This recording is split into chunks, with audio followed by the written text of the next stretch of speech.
Guys, इस video में केंद्रीय शिक्षक पात्रता परीक्षा यानी कि सीटेट सितंबर 2016 का हिंदी का जो 6 से लेकर 8 तक का हल प्रश्न पत्र है उसे देखते हैं। तो इसमें हम देख रहे हैं सबसे पहले पैराग्राफ दिया हुआ है। जो पैराग्राफ दिया हुआ है इसमें 1 से लेकर 7 तक आपके पैराग्राफ पे क्वेश्चन दिए हुए हैं। तो पैराग्राफ को आइए हम फटाफट बिना देर किए हुए पढ़ लेते हैं। जैसे कि यहाँ पे दिया हुआ है, शिक्षा आज दुविधा के अजब दोराहे पर खड़ी है। एक रास्ता चकाचौंध का है। मृग तृष्णा शिक्षार्थी को लोभ लालच देकर अपनी तरफ दौड़ाते रहने को विवश करने को उतारू खड़ी है। बाजार में इन ललचाने वाले रास्तों पर आकर्षण है, चकाचौंध है और सम्मोहित कर देने वाले सपने हैं। दूसरी तरफ शिक्षा का साधन मार्ग है जो शांति दे सकता है, संतोष दे सकता है और हमारे आत्म तत्व को प्रबल करता हुआ विमल विवेक दे सकता है। निश्चित ही वह मार्ग श्रेयस्कर है, मगर अपनी ओर आकर्षित करने वाले बाजार का मार्ग प्रेयस्कर है। इस दोराहे पर खड़ा शिक्षार्थी बाजार को चुन लेता है। लाखों करोड़ों लोग आज इसी रास्ते के लालच में आ गए हैं और शिक्षा के भंवर जाल में फंस गए हैं। बाजार की खूबी यही है कि वह फंसाने का एहसास किसी को नहीं होने देता और मनुष्य लगातार फंसता चला जाता है। किसी को यह महसूस नहीं होता कि वह दलदल में है, बल्कि महसूस वह होता है कि बाजार द्वारा दिए गए पैकेज के कारण वह सुखी है। अब यह अलग बात है कि सच्चा सुख क्या है और सुख का भ्रम क्या है, ज़रूरत विचार करने का है। सवाल यह है कि बाजार विचार करने का भी अवकाश देता है या नहीं।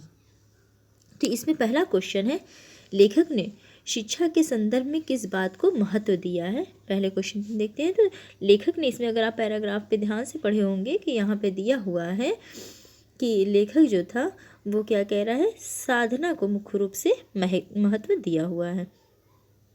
साधना का मार्ग, यहाँ पे आपने देखा कि यहाँ पे लिखा है साधना का मार्ग, दूसरी तरफ शिक्षा का साधना का मार्ग है, शिक्षा साधना का मार्ग। तो ये दिया हुआ है, पहले का आंसर है साधना को दिया हुआ है। नेक्स्ट क्वेश्चन देखते हैं। दूसरी तरफ शिक्षा का साधना मार्ग है तो पहली तरफ क्या है। तो आपने अभी देखा होगा कि जो दिया हुआ है इसमें इसका राइट आंसर है बाजार की चकाचौंध, सम्मोहन और सपने। तो दूसरी तरफ क्या चीज़ है, बाजार की चकाचौंध, सम्मोहन और सपने, इसका राइट आंसर हो जाएगा। नेक्स्ट क्वेश्चन है,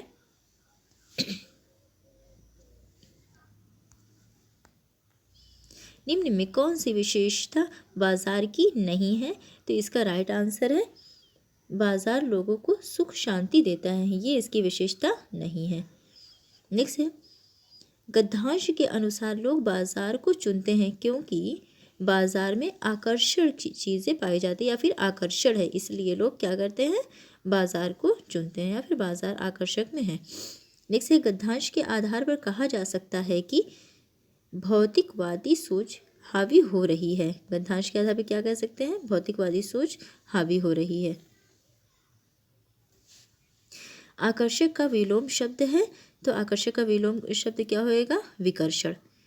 मृग तृष्णा का तात्पर्य किससे है। तो मृग तृष्णा का जो तात्पर्य है इसका राइट आंसर हो जाएगा डी, यानी कि दूर से ललचाने वाली वस्तु का भ्रम।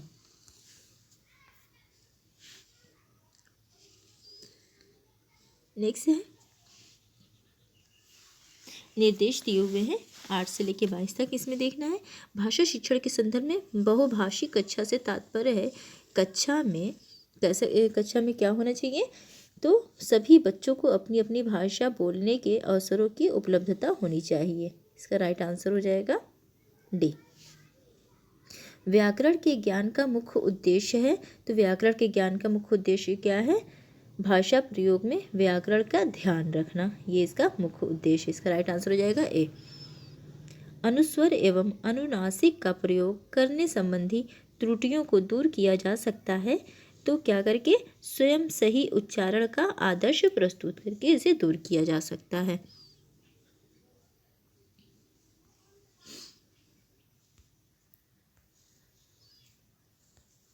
नेक्स्ट है, शैक्षिक प्रक्रियाओं के मूल्यांकन के संदर्भ में आप किस कथन से सहमति प्रकट करेंगे?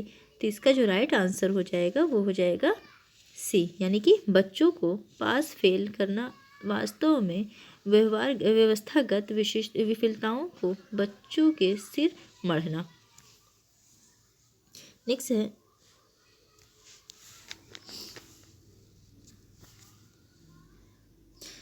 उच्च प्राथमिक स्तर पर लेखन क्षमता का आकलन करते समय आप किस बिंदु को सर्वाधिक महत्व देंगे?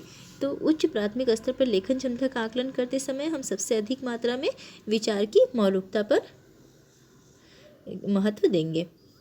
सीखने सिखाने की प्रक्रिया के संदर्भ में आप किस कथन से सहमत हैं? तो सीखने सिखाने की जो प्रक्रिया है उसमें एक कक्षा में हम जो सीखते हैं और उसे सभी अंश आगामी कक्षा के लिए अनिवार्य बुनियादी होते हैं। ये इसका राइट आंसर हो जाएगा। कक्षा 8 के लिए पाठ्य पुस्तक का निर्माण करते समय महत्वपूर्ण है क्या चीज़? विषयगत विविधता होना।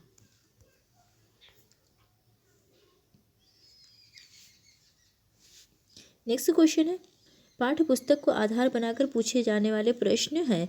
तो पाठ्य पुस्तक को आधार बनाकर जो पूछे जाने वाले वो प्रश्न हैं वो क्या है? इसका राइट आंसर है सी, यानी कि पाठ में दिए गए तथ्यों पर आधारित होना चाहिए। संदर्भ के अनुसार शब्दों के उपयुक्त चयन संबंधी त्रुटियों को दूर करने के लिए सर्वाधिक कारगर तरीका क्या है? तो सर्वाधिक कारगर तरीका जो इसका है बी, यानी कि विविध शब्दों का वाक्य प्रयोग करवाना, यानी कि जितने शब्द हैं उसका वाक्य में प्रयोग करवाना। श्यामला केवल उन्हीं प्रश्नों के उत्तर लिखती है जो उसने याद किए होते हैं। इसका कारण हो सकता है कि उसमें कल्पनाशीलता जैसे गुण का अभाव पाया जाता है, इसलिए वह वही लिखती है जो उसके उत्तर। श्यामला के केवल उत्तर प्रश्नों का जो सिर्फ वो याद की रहती है बस वही लिखती है। किस तरह के बच्चों को हिंदी भाषा सीखने में अधिक कठिनाई का सामना करना पड़ेगा? तो जिनकी मातृभाषा हिंदी से भिन्न है उन्हें। बच्चों की भाषा क्षमता का आकलन करने की दृष्टि से निम्नलिखित में से कौन सा प्रश्न सर्वाधिक उपयोगी है? इसका राइट आंसर हो जाएगा डी, यानी कि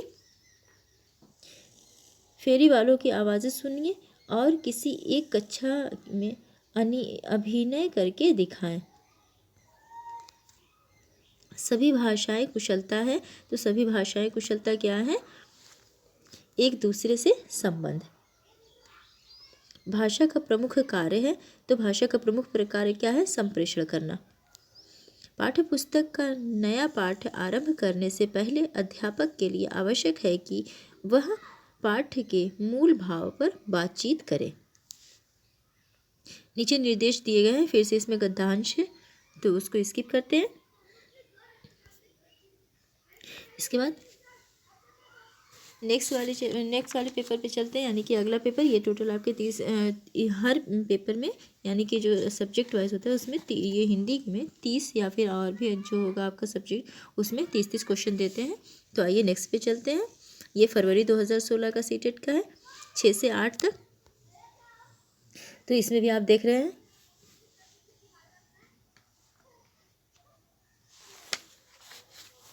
क्वेश्चन दिया हुआ है। सबसे पहले इसमें भी क्या है वो पैराग्राफ दिया हुआ है, यानी कि गद्यांश दिया हुआ है। इसे पढ़ के आपको 5 क्वेश्चन करने हैं, फिर उसके बाद नेक्स्ट क्वेश्चन आएंगे।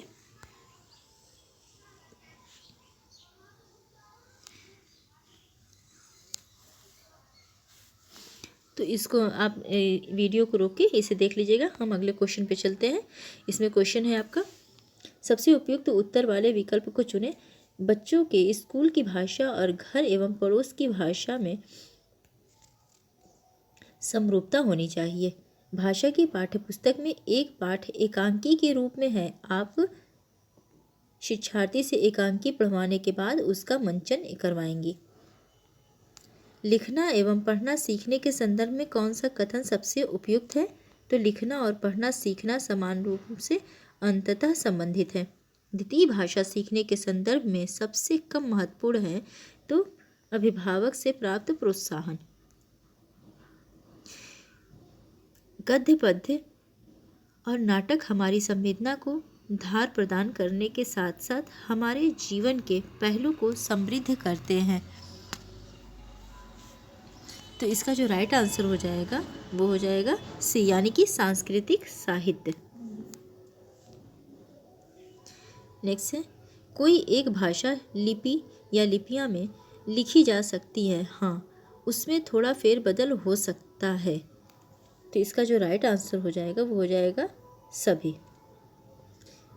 वाणी और लेखन में मूल अंतर यह है कि लिखित भाषा सचेतन कालबद्ध स्तर पर देखी जा सकती है, यानी कि सचेतन स्तर और स्तर पर देखी जा सकती है और कालबद्ध होती है। भाषा कक्षा में समावेशी वातावरण का निर्माण करने के लिए ज़रूरी है बच्चों को विविध भाषाओं को पढ़ाएं। उच्च प्राथमिक स्तर पर हिंदी भाषा शिक्षण का सर्वाधिक संबंध है हिंदी की व्याकरणिक व्याख्या को जानने से। भाषा नियमों द्वारा नियंत्रित, इसमें से यहाँ पे खाली स्थान है तो इसमें भरना है।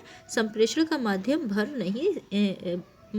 नहीं है, बल्कि यह हमारी सोच को भी निर्मित करती है। इसका राइट आंसर हो जाएगा संप्रेषण।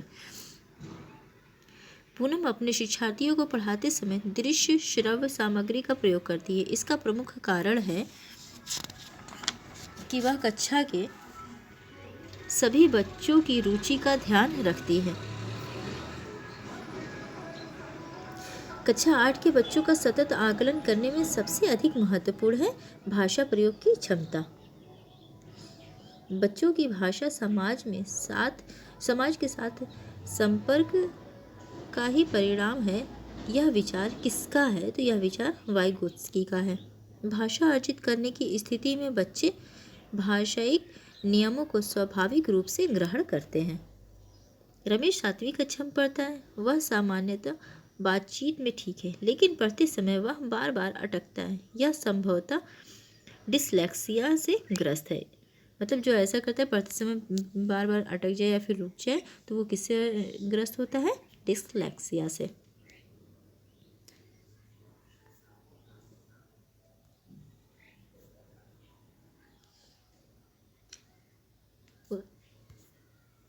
इधर यहाँ पे देख रहे हैं आप लोग, काव्यांश को पढ़कर दिए गए प्रश्नों के सही उत्तर या फिर उत्तर को चुनना है। तो इसमें ना अवरोध कोई, ना बाधा कहीं, ना संदेह कोई, ना व्यवधान कोई, बहुत दूर से है दिशाएं बुलाती, नहीं पथ डगर आज अनजान कोई, दिशाएं निमंत्रण मुझे दे रही है, दिगंतर खुला सिर्फ मेरे लिए, नहीं कुछ यहाँ राह जो रोक पाए, न कोई यहाँ जो मुझे टोक पाए, अनजानी हवा में उड़ा जा रहा हूँ, विजय गीत मेरा गगन मस्त गाए। इसको देख के आपको यहाँ पे आंसर देना है। इसके ऊपर मतलब 5 क्वेश्चन दिए हुए हैं। तो इसमें पूछा है सबसे पहले, कवि को कोई क्या कह रहा है? तो इसमें जो कवि है उसको कह रहा है धरती और आसमान उसके लिए है। इसका राइट आंसर हो जाएगा बी। कविता में 2 समानार्थी शब्द एक वाक्य में आए, वह वाक्य कौन सा है? तो वह वाक्य है ना अवरोध कोई, ना बाधा कोई। नेक्स्ट है, कवि को कौन निमंत्रण दे रहा है? तो कवि को दिशाएं निमंत्रण दे रही है। अर्थ के दृष्टिकोण से शेष से भिन्न शब्द छांटिए। तो इससे शेष से भिन्न धरा। कवि का विजय गीत कौन गा रहा है? तो कवि का विजय गीत आकाश गा रहा है। कोई शब्द व्याकरण की दृष्टि से है तो सर्वनाम। इस तरीके से इसमें आपने 30 क्वेश्चन को कवर किया। ओके दोस्तों, थैंक्स फॉर वॉचिंग।